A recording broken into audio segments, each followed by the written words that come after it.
ಆದರೆ ಎಂಥ ಒಂದು ಆಘಾತಕಾರಿ ವಿಷಯ ನಡೀತಾ ಇದೆ ಅಂದರೆ, ಇನ್ನು ಮುಂದೆ ಆನೆಗಳಿಗೆ ದಂತವೇ ಇರಲ್ಲ. ನಾವು ಮಾಡಿದ ತಪ್ಪಿಗೋ ಅಥವಾ ಪ್ರಕೃತಿ ಆನೆಗಳ ರಕ್ಷಣೆಗೋ ಅಥವಾ ಅವನತಿಗೋ ಏನೋ ಗೊತ್ತಿಲ್ಲ, ಆನೆಗಳ ಒಂದು ಸ್ಥಿತಿ ಬದಲಾಗ್ತಾ ಇದೆ. ಈಗ ಜನಿಸ್ತಿರುವಂಥ ಈಗಿನ ಪೀಳಿಗೆ ಆನೆಗಳಿಗೆ ದಂತವೇ ಇರಲ್ಲ. ಎಂಥ ವಿಶೇಷ ನೋಡಿ, ದಂತೆಗಳಿಲ್ಲದಿದ್ದರೆ ಆನೆಗಳಂತೆ ಒಪ್ಕೊಳ್ಳಿಕ್ಕೆ ನಮಗೆ ಸಾಧ್ಯನಿಲ್ಲ. ಅದು ಬರಗಾಲದಲ್ಲಿದ್ದಾಗ ನೀರನ್ನು ತೋಡೋದು ಕೂಡ ಬಾವಿ ರೀತಿಯಲ್ಲಿ ತೋಡೋದು ಅದೇ ದಂತದಲ್ಲಿ, ಹೋರಾಟ ಮಾಡೋದು ಕೂಡ ಅದೇ ದಂತದಲ್ಲಿ. ದಸರಾ ಆನೆಗಳನ್ನು ನೋಡಿ, ಒಂದು 50 ವರ್ಷದ ಹಿಂದೆ, 20-30 ವರ್ಷದ ಹಿಂದೆ ಬರ್ತಾ ಇದ್ದಂಥ ಆನೆಗಳ ದಂತಕ್ಕೂ ಈಗಿನ ಆನೆಗಳ ದಂತಕ್ಕೂ ಸಾಕಷ್ಟು ವ್ಯತ್ಯಾಸವನ್ನು ಕಾಣ್ಬೋದು. ಇದು ಬರೀ ಉದಾಹರಣೆಗೆ ಹೇಳ್ತಾ ಇರೋದಷ್ಟೇ. ನೀವು ಹಿಂದಿನ ರಾಜ ಮಹಾರಾಜರು ಅವ್ರ ಹಿಂದಿನ ಕಾಲದ ಘಟನೆಗಳನ್ನು ನೋಡಿ, ಅಲ್ಲಿ ಅವರ ಸೇನೆಯಲ್ಲಿ ಗಜಪಡೆಯ ಇರ್ತಾಯಿತ್ತು. ಆ ಗಜಪಡೆಗಾಗಿ ಬಲಿಷ್ಠವಾದ ಆನೆಗಳನ್ನು ಮಾತ್ರ ಹುಡ್ಕೊಂಡು ಅವರು ಸೆರೆ ಹಿಡಿದು ಪಳಗಿಸಿ ಸೇನೆಗೆ ಕಳಿಸ್ತಾ ಇದ್ರು. ಆದರೆ ಬರೀ ಹೆಣ್ಣಾನೆ ಸೃಷ್ಟಿ ಇದ್ದರೆ ಸಾಧ್ಯನೇ ಇಲ್ಲ. ಆಗ ಗಂಡಾನೆಗಳು ಬೇಕೇ ಬೇಕಾಗುತ್ತೆ. ಅದಕ್ಕೆ ಪ್ರಕೃತಿ ಕಂಡುಕೊಂಡಂಥ ಒಂದು ವಿಚಿತ್ರವಾದ ಒಂದು ವಿಶೇಷವಾದ ಒಂದು ಬದಲಾವಣೆ ಅಂದರೆ ದಂತ ಇಲ್ಲದಿರುವಂಥ ಗಂಡಾನೆಗಳನ್ನು ಸೃಷ್ಟಿ ಮಾಡೋದು.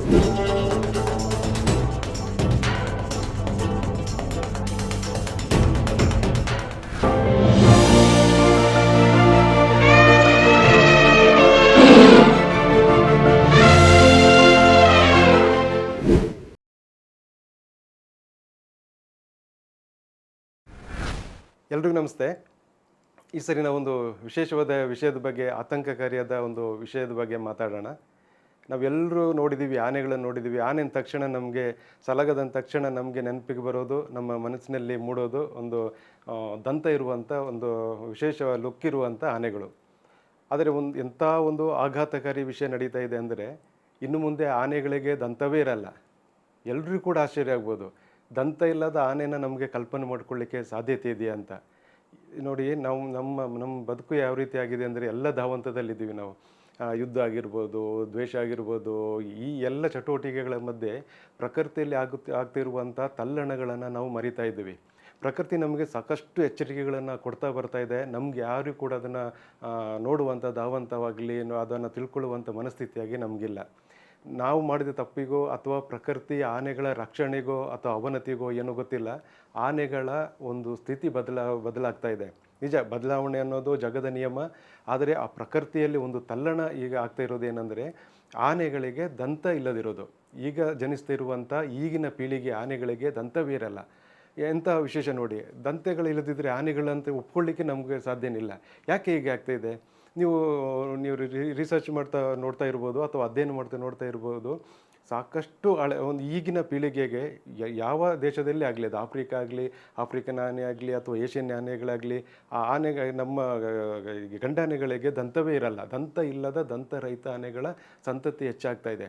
ಇದು ಪ್ರಕೃತಿಯ ಅಸಮತೋಲನಕ್ಕೆ ಕಾರಣ ಆಗುತ್ತೆ. ಇದು ಮನುಷ್ಯರಿಗೂ ಕೂಡ ಪ್ರಕೃತಿ ನೀಡುವಂಥ ಎಚ್ಚರಿಕೆ.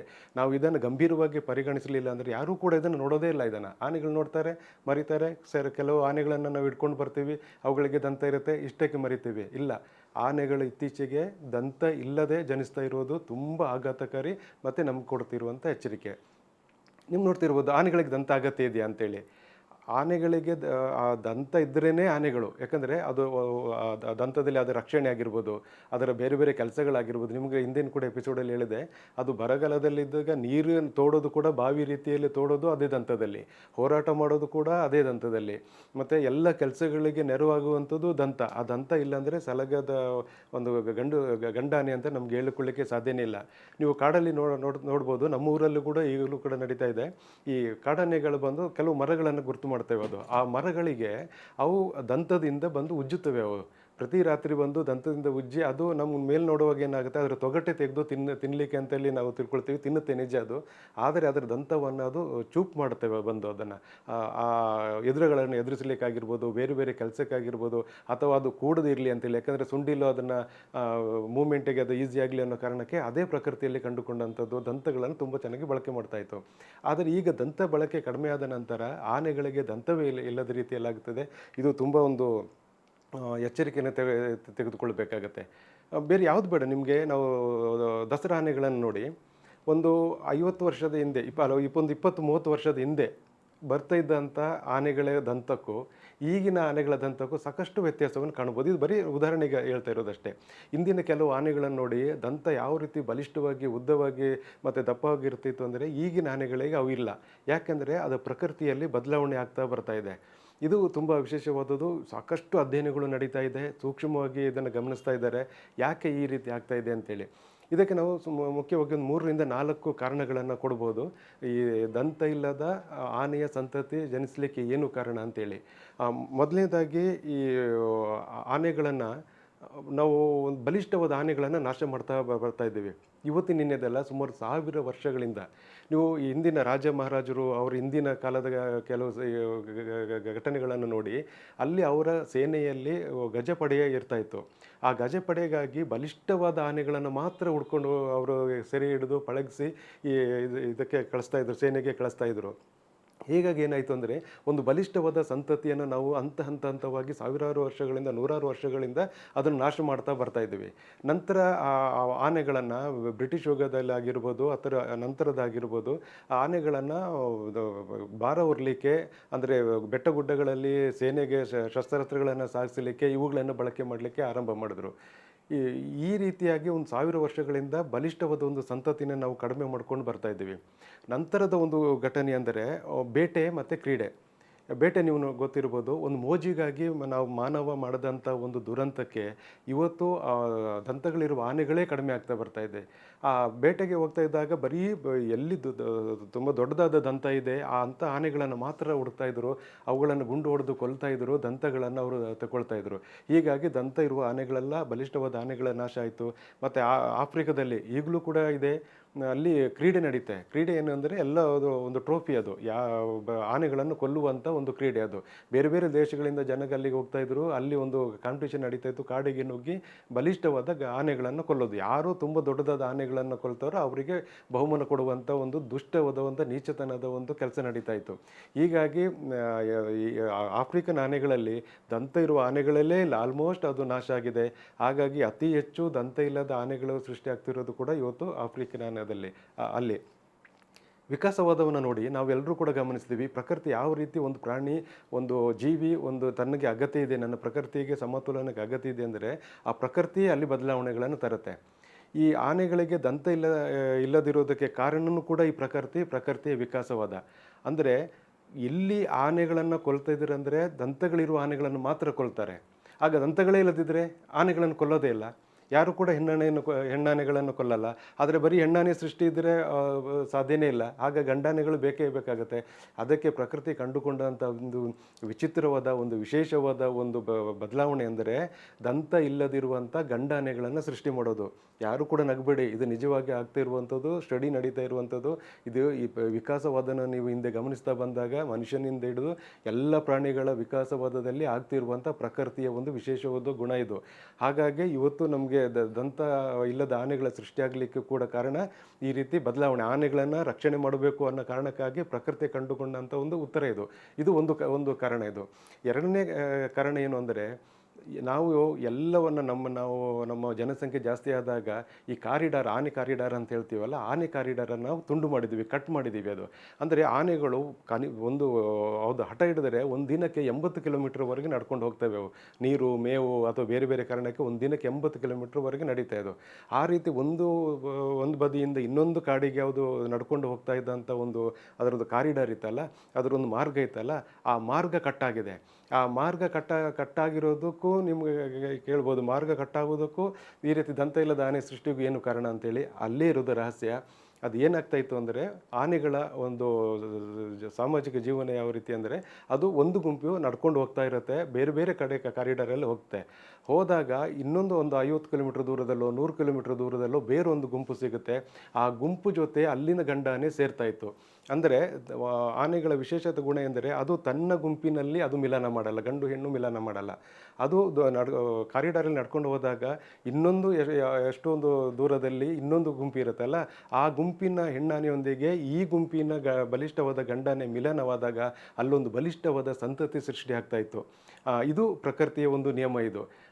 ಅಲ್ಲೂ ಕೂಡ ಅಷ್ಟೇ, ನೀವು ಹೆಣ್ಣಾನೆಗಳನ್ನು ನೋಡಿ ಅಥವಾ ಕಾಡಾನೆಗಳ ಜೀವನ ಶೈಲಿಯನ್ನು ನೋಡಿ, ಅಲ್ಲಿ ಹೇಗೆ ನಡೀತೆ ಅಂದರೆ ಅಲ್ಲಿ ಮಿಲನ ಕ್ರಿಯೆ ಇದೆಯಲ್ಲ, ಅದು ಒಂದು ಹೆಣ್ಣಾನೆ ಬೇಕು ಅಂದರೆ ಅಲ್ಲಿ ಗಂಡಾನೆಗಳ ನಡುವೆ ಪೈಪೋಟಿ ನಡೆಯುತ್ತೆ. ಅಲ್ಲಿ ಇರುವಂಥ ಗಂಡಾನೆ ಆಗಿರ್ಬೋದು, ಬೇರೆ ಕಡೆಯಿಂದ ಬಂದ ಗಂಡಾನೆ ಆಗಿರ್ಬೋದು, ಬಲಿಷ್ಠ ಗಂಡಾನೆಗಳು ಎದುರಾದಾಗ ಆ ಹೆಣ್ಣಿಗಾಗಿ ಅದು ಹೋರಾಡುತ್ತೆ. ಇಷ್ಟು ಹೋರಾಟ ಅಂದರೆ ಅದು ಸಾಯುವ ತನಕ ನಡೀತೆ. ಅದು ಎರಡೂ ಆನೆಗಳಿಗೆ ಮದ ಬಂದಿದ್ದರೆ ಸಾಯುವ ತನಕ ಹೋರಾಟ ನಡೀತೆ. ಯಾರು ಬಲಿಷ್ಠವಾಗಿರ್ತಾನೋ, ಯಾರು ದೈಹಿಕವಾಗಿ ಬಲಿಷ್ಠನಾಗಿರ್ತಾನೋ ಅವನು ಮಾತ್ರ ಉಳ್ಕೊಳ್ತಾನೆ. ಅಂದರೆ ಇದು ಆ ಹೆಣ್ಣಿಗಾಗಿ ಮಾತ್ರ ಅಲ್ಲ, ಇದು ಪ್ರಕೃತಿಯ ನಿಯಮ. ಆ ಹೆಣ್ಣು ಯಾರನ್ನ ಆಯ್ಕೆ ಮಾಡ್ಕೊಳ್ತಾನೆ ಅಂದರೆ ಯಾರು ಗೆದ್ದಿದ್ದಾರೋ ಅವ್ರನ್ನ ಮಾತ್ರ ಆಯ್ಕೆ ಮಾಡ್ಕೊಳ್ಳುತ್ತೆ. ಅಂದರೆ ಆ ಬಲಿಷ್ಠ ಸಂತತಿಯ ಸೃಷ್ಟಿಗಾಗಿ ಅದು ನಡೆಯುವಂಥ ಒಂದು ನಿಯಮ ಅದು. ಬೇರೆ ಯಾವ ಆಕರ್ಷಣೆಯೂ ಅಲ್ಲ. ಎಲ್ಲಿ ದಷ್ಟಪುಷ್ಟವಾಗಿ ಎಲ್ಲಿ ಯಾರು ಬಲಿಷ್ಠವಾಗಿರ್ತಾನೋ ಆ ಕಾಡಾನೆಯ ಸಂತತಿ ಇನ್ನೊಂದು ಕಡೆ ಅದು ಸೃಷ್ಟಿಯಾಗುತ್ತೆ. ಇದು ಪ್ರಕೃತಿಯ ನಿಯಮ ಆಗ್ತಾ ಇರುವಂಥದ್ದು. ನಾವೇನು ಮಾಡಿದ್ದೀವಿ, ಎಲ್ಲ ಕಾರಿಡಾರ್ಗಳನ್ನು ಕಟ್ ಮಾಡಿದ್ದೀವಿ. ಯಾವ ಆನೆಗಳು ಕೂಡ 20-30 ಕಿಲೋಮೀಟರ್ ದೂರ ಅದು ಹೋಗ್ಲಿಕ್ಕಾಗಲ್ಲ. ಬೇರೆ ಗುಂಪಿನ ಜೊತೆ ಮಿಲನ ಆಗಲಿಕ್ಕೆ ಸಾಧ್ಯನೇ ಇಲ್ಲ. ಹಾಗಾಗಿ ಏನಾಗುತ್ತೆ ಅಂದರೆ ಇನ್ಬ್ರೀಡಿಂಗ್ ಅಂತ ನಾವು ಹೇಳ್ತೀವಿ. ಆ ಗುಂಪಿನಲ್ಲೇ ಬ್ರೀಡಿಂಗ್ ಆಗಿರೋದ್ರಿಂದ ದುರ್ಬಲ ಸಂತತಿ ಸೃಷ್ಟಿಯಾಗ್ತಾ ಇದೆ. ಇವತ್ತು ಕಾಡಾನೆಗಳು ಮೇಲ್ನೋಟಕ್ಕೆ ಮಾತ್ರ ಕಾಡಾನೆಗಳಾಗಿವೆ, ಆದರೆ ಅವು ಆ ಹಿಂದಿನ ಬಲಿಷ್ಠ ಸಂತತಿ ಕಣ್ಮರಿ ಆಗ್ತಾ ಇದೆ. ಇದೇ ನಮ್ಮ ದಂತ ಇಲ್ಲದಿರೋ ಸೃಷ್ಟಿಯಾಗಲಿಕ್ಕೆ ಕಾರಣ. ಇದು ತುಂಬ ವಿಶೇಷವಾದಂಥದ್ದು. ಈಗ ನಾವು ಯಾವಾಗ ಕಾರಿಡಾರ್ಗಳನ್ನು ಕಟ್ ಮಾಡಿದ್ದೀವೋ ಅವತ್ತಿಂದನೇ ನಾವು ಆನೆಗಳ ಸಂತತಿಯನ್ನು ನಾಶ ಮಾಡಲಿಕ್ಕೆ ಆರಂಭ ಮಾಡಿದ್ದೀವಿ. ಮತ್ತು ಇನ್ನೊಂದು ವಿಕಾಸವಾದವನ್ನು ನೋಡಿ, ಎಲ್ಲಿ ನಾವು ಯಾವುದೇ ವಸ್ತು ಆಗಿರ್ಬೋದು, ಯಾವುದೇ ಅಂಗ ಆಗಿರ್ಬೋದು, ನಾವು ಹೆಚ್ಚು ಬಳಕೆ ಮಾಡ್ತಾ ಇಲ್ವೋ ಪ್ರಕೃತಿ ಅದನ್ನು ನಾಶ ಮಾಡ್ತಾ ಬರುತ್ತೆ, ಅದನ್ನು ತೆಗಿತಾ ಬರುತ್ತೆ. ಇದು ಒಂದು ರೀತಿಯಲ್ಲಿ ವಿಕಾಸವಾದ ಇದು. ಆನೆಗಳು ನೋಡಿ ಇವತ್ತು ದಂತಗಳನ್ನು ಬಳಕೆ ಮಾಡೋದೇ ಕಡಿಮೆ ಆಗ್ತಾಯಿದೆ. ಅಂದರೆ ಒಂದು ಕಡೆಯಿಂದ ಇನ್ನೊಂದು ಕಡೆ ಹೋಗಲ್ಲ, ಹೋರಾಟಗಳು ನಡೆಯಲ್ಲ, ದಂತ ಬಳಕೆ ಆಗ್ತಾ ಇಲ್ಲ. ಈ ಕಾಡು ಜಮೀನುಗಳಿಗೆ ಮತ್ತು ಕಾಫಿ ತೋಟಗಳಿಗೆ ಬಂದು ಸೇರಿಕೊಳ್ತವೆ. ಅಲ್ಲಿ ಕಾಡಾನೆ ಒಂದು ತೋಟದಾನೆಯ ಸಂತತಿ ಸೃಷ್ಟಿಯಾಗಿದೆ. ಅವು ಯಾವ ಚಟುವಟಿಕೆಗಳಲ್ಲಿ ಭಾಗವಹಿಸಲ್ಲ, ನಿಷ್ಕ್ರಿಯವಾಗಿರ್ತವೆ. ದಂತದ ಬಳಕೆ ಕಡಿಮೆ ಆಗುತ್ತೆ. ದಂತದ ಬಳಕೆ ಕಡಿಮೆ ಆದಾಗ ಸಹಜವಾಗಿ ಆ ಆನೆಗೆ ದಂತವೇ ವ್ಯರ್ಥವಾಗಿ ದಂತರಹಿತ ಆನೆಗಳ ಸೃಷ್ಟಿ ಆಗ್ತಿರೋದನ್ನು ನಾವು ಕಾಣ್ತೀವಿ. ಹೀಗಾಗಿ ನಾವು ತುಂಬ ವಿಶೇಷವಾಗಿ ಇದನ್ನು ಗಮನಿಸಬೇಕಾಗತ್ತೆ. ಮತ್ತು ಇನ್ನೊಂದು ನೀವು ಗಮನಿಸಿ, ಇತ್ತೀಚೆಗೆ ನಾವೇನು ಮಾಡಿದ್ವಿ ಅಂದರೆ ಈ ಆನೆಗಳ ಉಪಟಳ ತಡಿಲಿಕ್ಕೆ ಏನು ಮಾಡ್ತೀವಿ ನಾವು, ಆನೆಗಳನ್ನು ಒಂದು ಕಡೆ ಹಿಡಿದು ಅಥವಾ ಅಲ್ಲಿ ಎಲ್ಲಿ ಉಪಟಳ ಮಾಡುತ್ತೋ ಅಲ್ಲೊಂದು ಆನೆಧಾಮ ಸೃಷ್ಟಿಯಾಗಲಿಕ್ಕೆ ಇವತ್ತು ಒತ್ತಾಯ ಬರ್ತಾ ಇದೆ. ಎಲ್ಲ ಕಡೆಯೂ ಕೂಡ ಅದು ನಡೀತಾ ಇದೆ. ಈ ಆನೆಧಾಮ ಸೃಷ್ಟಿ ಎಷ್ಟೊಂದು ಅವೈಜ್ಞಾನಿಕ ಅಂದರೆ ಅದು ನಮ್ಮ ಆನೆಗಳ ವಿನಾಶಕ್ಕೆ ದಾರಿ ಮಾಡಿಕೊಡುತ್ತೆ. ಯಾಕೆಂದರೆ ಒಂದೇ ಕಡೆ ನೀವು ಆನೆಗಳನ್ನು ಕೂಡಿ ಇಟ್ಟರೆ ಅದು ಇನ್ಬ್ರೀಡಿಂಗ್ಗೆ ಅದು ದಾರಿ ಮಾಡಿಕೊಡುತ್ತೆ. ಅದು ಬೇರೆ ಗುಂಪಿನ ಜೊತೆ ಅದು ಸೇರಲ್ಲ, ಮಿಲನ ಆಗಲ್ಲ, ಬಲಿಷ್ಠವಾದ ಗಜಪಡೆಯ ಸಂತತಿ ಸೃಷ್ಟಿಯಾಗಲ್ಲ. ಒಂದೇ ಕಡೆ ಆನೆಧಾಮ ಮಾಡಿದಾಗ ನಿಮಗೆ ದುರ್ಬಲ ಸಂತತಿ ಸೃಷ್ಟಿಯಾಗುತ್ತೆ. ಉದಾಹರಣೆಗೆ ನಮ್ಮನ್ನೇ ನೋಡಿ, ಮನುಷ್ಯರೇನು ನೋಡಿ, ಈ ನಮ್ಮಲ್ಲಿ ಸಾಕಷ್ಟು ಅಂಗವೈಕಲ್ಯತೆ ಇದೆ. ಎಷ್ಟೇ ನಾವು ವಿಜ್ಞಾನ ಮುಂದುವರಿಲಿ, ಎಷ್ಟೇ ನಮ್ಮದು ವೈದ್ಯಕೀಯ ಕ್ಷೇತ್ರ ಮುಂದುವರಿಲಿ, ಆದರೂ ನಮ್ಮಲ್ಲಿ ಅಂಗವೈಕಲ್ಯತೆ ಜಾಸ್ತಿ ಇದೆ. ಅದೇ ಆನೆಗಳನ್ನು ನೋಡಿ, ನೀವು ಎಲ್ಲಾದರೂ ಒಂದು 3 ಕಾಲಿರುವ ಆನೆಯನ್ನು ನೋಡಿದ್ದೀರಾ? ಅಥವಾ ಸೊಂಡಿಲಿಲ್ಲದ ಆನೆ ನೋಡಿದ್ದೀರಾ? ಕಿವಿ ಇಲ್ಲದ ಆನೆ ನೋಡಿದ್ದೀರಾ? ಇಲ್ಲ. ಅವು ಬಲಿಷ್ಠ ಯಾಕಿರುತ್ತೆ ಅಂದರೆ ಅವು ಇನ್ಬ್ರೀಡಿಂಗ್ ನಡೆಯಲ್ಲ. ಅಲ್ಲಿ ಬೇರೆ ಬೇರೆ ಕಡೆ ನಡೆಯುವಂಥ ಒಂದು ಪ್ರಕೃತಿಯ ಕ್ರಿಯೆಯಿಂದಾಗಿ ಅವು ಅಂಗವೈಕಲ್ಯ ಇಲ್ಲ, ಬಲಿಷ್ಠವಾಗಿರುತ್ತೆ. ಅದೇ ಮನುಷ್ಯ ನೋಡಿ, ನಮ್ಮಲ್ಲಿ ಕೂಡ ಕೆಲವು ಸಂಬಂಧಿಕರನ್ನೇ ವಿವಾಹ ಆಗ್ತಾರೆ. ಆದಾಗ ಎಷ್ಟೊಂದು ಅಂಗವೈಕಲ್ಯತೆ ಆಗುತ್ತೆ ಅಂದರೆ ನೀವೆಲ್ಲರೂ ಕೂಡ ಗಮನಿಸಿರ್ಬೋದು. ಇದು ಸೈನ್ಸ್, ಅದು ರಕ್ತ ಸಂಬಂಧಿ ಜೊತೆ ಮದುವೆ ಆಗಬಾರದು ಅಂತಲೂ ಕೂಡ ಇದೆ. ಅವರಿಗೆ ಕುರುಡುತನ ಕಾಣುತ್ತೆ, ಕಿವುಡುತನ ಕಾಣುತ್ತೆ, ಅಂಗವೈಕಲ್ಯತೆ ಇರುತ್ತೆ, ಬೇರೆ ಬೇರೆ ಸೃಷ್ಟಿಯಾಗುತ್ತೆ. ಅದೇ ಅಪಾಯವನ್ನು ನಾವು ಈಗ ಆನೆಗಳಲ್ಲಿ ಕಾಣ್ತೀವಿ. ಇನ್ಬ್ರೀಡಿಂಗ್ ಅಂದರೆ ಒಂದೇ ಗುಂಪಿನಲ್ಲಿ ಬ್ರೀಡಿಂಗ್ ನಡೆದರೆ, ಒಂದೇ ಗುಂಪಿನಲ್ಲಿ ಮಿಲನ ಆದರೆ, ರಕ್ತ ಸಂಬಂಧಿಗಳ ಜೊತೆನೇ ಈ ಸಂತತಿಗಳು ಸೃಷ್ಟಿಯಾದರೆ ಬರೀ ದಂತ ಇರೋದು ಮಾತ್ರ ಅಲ್ಲ, ಅಂಗವೈಕಲ್ಯ ಇರುವ ಆನೆಗಳು ಸೃಷ್ಟಿಯಾಗೋ ಸಾಧ್ಯತೆ ಕೂಡ ಇರುತ್ತೆ. ಹಾಗಾಗಿ ನಾವು ಎಲ್ಲರೂ ಕೂಡ ಎಚ್ಚರ ತಗೊಳ್ಳೋಣ. ನಾವು ಕಾರಿಡಾರ್ಗಳನ್ನು ತುಂಡು ಮಾಡೋದನ್ನು ನಿಲ್ಲಿಸೋಣ, ಆನೆಗಳ ಬೇಟೆಯನ್ನು ನಾವು ನಿಲ್ಲಿಸೋಣ. ಹಾಗಾದರೆ ಮಾತ್ರ ನಮಗೆ ನಿಜವಾದ ಆನೆಗಳ ಸೃಷ್ಟಿಯಾಗುತ್ತೆ. ಪ್ರಕೃತಿ ಕೂಡ ಅದು ನಮಗೆ ಸಹಾಯ ಕೊಡುತ್ತೆ. ನಮಗೆ ವಿಕಾಸವಾದ ಅಂತ ಹೇಳಿದ್ರೆ ಮನುಷ್ಯನೇ ನೋಡಿ, ಈಗ ದಂತಗಳ ಬಳಕೆ ಇಲ್ಲದಿರುವಾಗ ಯಾವ ರೀತಿ ಅದು ನಾಶ ಆಗುತ್ತೆ ಅಂದರೆ ಮನುಷ್ಯ ಕೂಡ ಅಷ್ಟೇ. ನಾವೆಲ್ಲ ವಿಕಾಸವಾದವನ್ನು ನೋಡಿದ್ದೀವಿ, ಮಂಗನಿಂದ ಮಾನವ ಅಂತ ನೋಡಿದ್ದೀವಿ. ನಾವು ಮರದಿಂದ ನೆಲಕ್ಕೆ ಬಂದಾಗ 4 ಕಾಲಿಂದ 2 ಕಾಲಲ್ಲಿ ನಡೀಲಿಕ್ಕೆ ನಾವು ಆರಂಭ ಮಾಡಿದ್ದೀವಿ. 2 ಕಾಲು ಬಲಿಷ್ಠ ಆಯಿತು, ಇನ್ನೊಂದು 2 ಕಾಲು ಕೈಯಾಗಿ ಮಾರ್ಪಡ್ತು, ನಾವು ಅದನ್ನು ಬದಲಾವಣೆ ಮಾಡ್ಕೊಂಡಿದ್ದೀವಿ. ಇದು ವಿಕಾಸವಾದ. ಈಗಲೂ ಮಂಗಗಳು ಹಂಗೆ ಇವೆ. ಭೂಮಿಗಿಳಿದ ಮಾನವ ಮಾತ್ರ ಬದಲಾವಣೆ ಆಗಿದೆ, ಬೇಡದಿರುವ ಅಂಗ ಅವರು ಹೋಗಿದೆ. ಅದೇ ರೀತಿ ಬಾಲ ಬಾಲ ಕೂಡ ಮನುಷ್ಯನಿಗೆ ಹಿಂದೆ ಬಾಲ ಕೂಡ ಇತ್ತು. ಮನುಷ್ಯನಿಗೆ ಬಾಲದ ಅಗತ್ಯತೆ ಇಲ್ಲದಿರುವಾಗ ಆ ಬಾಲ ಕೂಡ ನಾಶ ಆಯಿತು. ಅದೇ ರೀ ಇವತ್ತು ಕಾಡಾನೆಗಳಿಗೆ ದಂತ ಬಳಕೆ ಇಲ್ಲ ಅನ್ನೋ ಕಾರಣಕ್ಕೇ ಅದು ಕೂಡ ನಾಶ ಆಗುತ್ತೆ. ನಾವು ಬರೀ ನಮ್ಮ ಯುದ್ಧ ಆಗಲಿ ಬೇರೆ ಬೇರೆ ಧಾವಂತಗಳಾಗಲಿ ಅದನ್ನು ಸ್ವಲ್ಪ ಬದಿಗಿಟ್ಟು ಕಾಡಿನಲ್ಲಿ ಆಗ್ತಿರುವ ಪಲ್ಲಟಗಳನ್ನು ಗಮನಿಸೋಣ, ಅಲ್ಲಿನ ಬದಲಾವಣೆ ಕಡೆ ಕೂಡ ಗಮನಿಸೋಣ. ಆನೆ ಕಾರಿಡಾರ್ಗಳನ್ನು ನಾವು ಕಾಪಾಡಲಿಕ್ಕೆ ಸಾಕಷ್ಟು ಪ್ರಯತ್ನ ಮಾಡೋಣ. ಹೀಗಾದರೆ ಮಾತ್ರ ನಮ್ಗೆ ಆನೆಗಳು ಉಳಿತವೆ, ಪ್ರಕೃತಿ ಸಮತೋಲನ ಕಾಣುತ್ತೆ. ಇದಕ್ಕೆಲ್ಲರೂ ಕೂಡ ಕೈ ಜೋಡಿಸೋಣ ಅಂತ ಹೇಳ್ತೀನಿ. ಎಲ್ರಿಗೂ ಕೂಡ ನಮಸ್ತೆ.